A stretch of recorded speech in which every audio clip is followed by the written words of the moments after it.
মঙ্গল শোভাযাত্রার নাম পরিবর্তন করে বর্ষবরণ আনন্দ শোভাযাত্রা রাখায় ইউনেস্কোর স্বীকৃতি ধরে রাখতে নতুন করে আবেদন ও অনুমোদনের প্রয়োজন হবে বলে জানিয়েছে সংস্থাটি।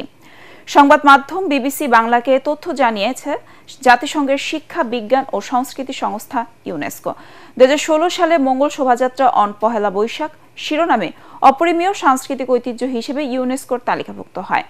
গত 11 এপ্রিল মঙ্গল শোভাযাত্রার নাম পাল্টে বর্ষবরণ আনন্দ শোভাযাত্রা করার সিদ্ধান্ত নেয় ঢাকা বিশ্ববিদ্যালয়। নাম পরিবর্তন নিয়ে সমালোচনা ও নতুন করে বিতর্ক সৃষ্টি হয়। এই বিষয়ে বিবিসি বাংলাকে ইউনেস্কো জানিয়েছে, অপরিমেয় সাংস্কৃতিক ঐতিহ্যের ক্ষেত্রে জীবন্ত ঐতিহ্য এবং তার গতিশীলতাকে বিবেচনায় নিয়ে এ ধরনের পরিবর্তনের নির্দিষ্ট প্রক্রিয়া রয়েছে। এজন্য 24টি দেশের সমন্বয়ে গঠিত কমিটির অনুমোদন প্রয়োজন হবে। তবে এখন পর্যন্ত নাম পরিবর্তনের জন্য কোনো আনুষ্ঠানিক আবেদন করা হয়নি বলে জানিয়েছে সংস্থাটি। মঙ্গল শোভাযাত্রা নামে খ্যাতি পেলেও 3.5 দশক আগে 1989 সালে এই আয়োজনের নাম ছিল আনন্দ শোভাযাত্রা। 1990 সাল থেকে এটি মঙ্গল শোভাযাত্রা নামে পালিত হয়ে আসছে।